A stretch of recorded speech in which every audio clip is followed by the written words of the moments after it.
How to deactivate your Bybit account. Hi everyone, welcome back to another video from Trading for Beginners. If you are on Bybit and want to deactivate your account, then first of all, open the Bybit app or visit the website and sign into your account. Once you're inside, go to the top left corner and tap on your profile picture. Inside your profile page, click on the gear icon at the top right and get inside the Security tab from the User Center. Inside Security, scroll all the way down and click on Account Settings. Here you will be able to see two different options, deactivate an account and delete account. Look for deactivate an account option and tap on it. Confirm that you really want to deactivate your account by tapping deactivate. Go ahead and check this square box at the bottom. Go through the information before deactivating your account as well.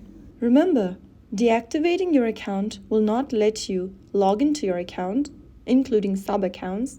You cannot initiate any trades, including API trading. You cannot make any withdrawals, including P2P trading and fiat withdrawals, and all existing orders will be cancelled, and the bots that are active will also be terminated. Choose any one option while you are trying to disable your account and click on I understand at the bottom. You'll then need to verify your email. Go ahead and enter the 6-digit code sent to you via email.